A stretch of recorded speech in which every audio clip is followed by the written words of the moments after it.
Fatwa tarjih ini diterbitkan oleh Majelis Tarjih dan Tajdid Pimpinan Pusat Muhammadiyah yang ada dalam buku Tanya Jawab Agama jilid 2 halaman 209 tentang hukum mengucapkan selamat hari Natal. Kenapa ini perlu kita baca? Karena pertanyaan yang sama selalu berulang setiap tahun, sehingga sebelum bertanya kita jawab terlebih dahulu. Jadi ini termasuk pertanyaan yang rutin, yang sering ditanyakan setiap tahun, padahal jawabannya juga selalu sama, tetapi selalu ditanyakan. Baik, jadi pertanyaannya, ada pertanyaan yang ditujukan kepada Majelis Tarjih Pimpinan Pusat Muhammadiyah yang diterbitkan dalam buku Tanya Jawab Agama ini di jilid 2 halaman 209 yang punya, atau bisa jadi punya Bapak Ibu nanti di halaman yang berbeda, tetapi insya Allah muatannya masih sama. Pertanyaannya, saya pernah mendapat keterangan seorang mubalik bahwa mengucap selamat hari Natal itu haram hukumnya. Ini kata penanya. Tetapi salah satu dari perguruan tinggi Muhammadiyah pernah mengucapkan seperti itu.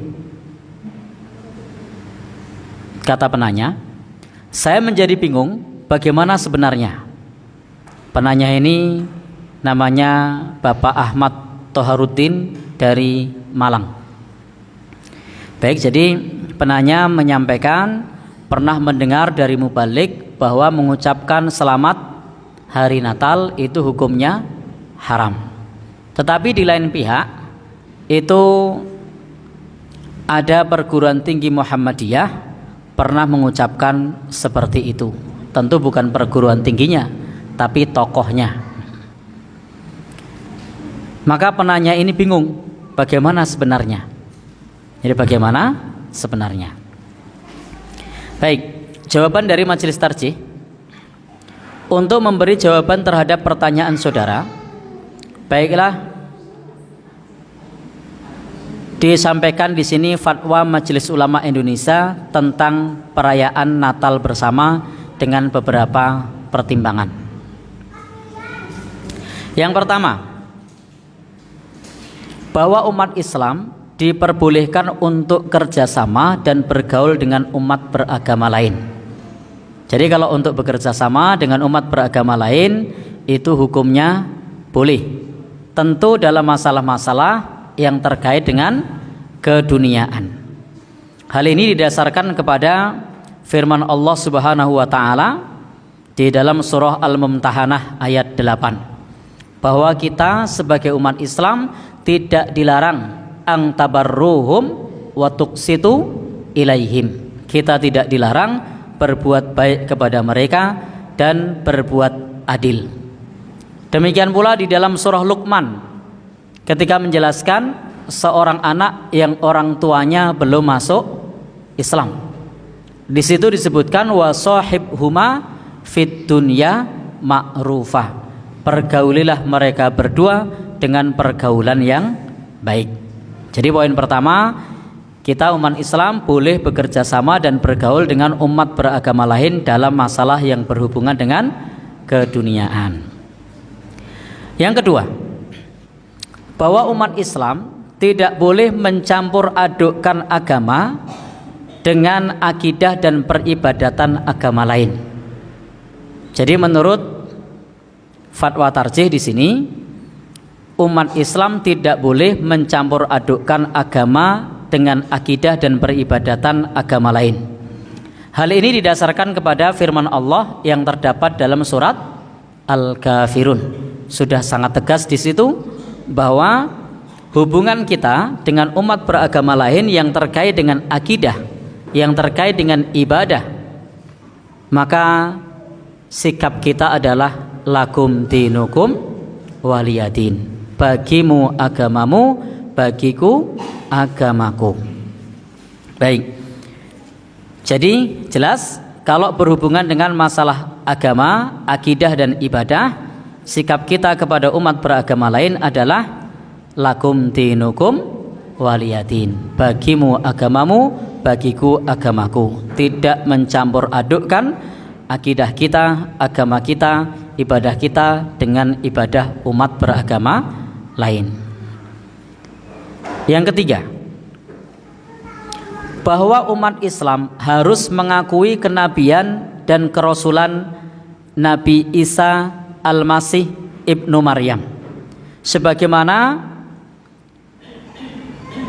bahwa dalam hal ini didasarkan di dalam surah Maryam ayat 30 sampai 32, surat Al-Maidah 75 dan surat Al-Baqarah ayat 285, bahwasanya kita mendudukkan posisi Nabi Isa alaihissalam adalah seorang nabi, bukan sebagai anak Tuhan.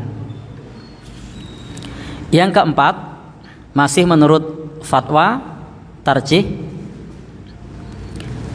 bahwa barang siapa berkeyakinan bahwa Tuhan itu lebih dari satu, barang siapa yang berkeyakinan bahwa Tuhan itu mempunyai anak, dan berkeyakinan bahwa Nabi Isa itu adalah anaknya, maka orang itu menurut Al-Quran, sebagaimana yang ditulis di dalam fatwa majelis tarjih, orang itu kafir atau musyrik.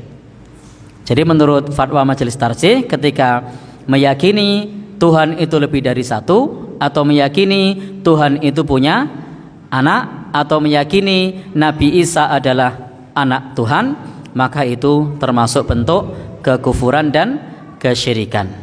Hal ini didasarkan kepada surah Al-Maidah ayat 72, ayat 73 serta surat At-Taubah ayat 30. Yang kelima, Islam mengajarkan bahwa Allah Subhanahu wa taala itu hanya satu berdasarkan surat Al-Ikhlas ayat 1 sampai 4. Kita semua sudah hafal, qul huwallahu ahad. Katakanlah bahwasanya Allah itu Maha Esa, Maha Tunggal. Allahus Samad. Allah lah, kepada Allah lah kita semua bergantung kepadanya. Lam yalid walam yulad. Allah itu tidak melahirkan dan tidak dilahirkan. Walam yakul lahu kufuwan ahad. Dan tidak ada seorang pun yang setara kepada Allah Subhanahu wa ta'ala. Itu adalah keyakinan kita bahwasanya Allah itu esa, tidak melahirkan, tidak dilahirkan, dan tidak ada yang setara. Adapun jika ada umat beragama lain yang punya keyakinan yang berbeda, maka prinsip kita lakum dinukum waliyadin. Bagimu agamamu, bagiku agamaku. Nomor 6, Islam mengajarkan kepada umatnya untuk menjauhkan diri dari hal-hal yang syubhat dari larangan Allah Subhanahu wa taala, serta untuk mendahulukan menolak kerusakan daripada menarik kemaslahatan. Ini adalah sebuah kaidah darul mafasid muqaddamun ala jalbil masolih, bahwasanya menolak atau menghindari kerusakan itu lebih diutamakan dibandingkan mengupayakan kebaikan. Hal ini didasarkan kepada hadis riwayat Muslim tentang yang halal itu jelas dan yang haram itu jelas, dan di antara keduanya adalah urusan syubhat atau yang samar-samar. Atas dasar pertimbangan itu, maka Majelis Ulama Indonesia memfatwakan. Ini fatwa Majelis Ulama Indonesia yang dikutip oleh Majelis Tarjih. Jadi ini fatwa Majelis Ulama Indonesia yang dikutip Majelis Tarjih, bahwa perayaan Natal di Indonesia meskipun tujuannya merayakan dan menghormati Nabi Isa, akan tetapi Natal itu tidak dapat dipisahkan dari soal-soal yang sudah diterangkan pada poin sebelumnya. Artinya tidak sama dengan keyakinan kita umat Islam. Yang kedua, Mengikuti upacara Natal bersama bagi umat Islam hukumnya haram.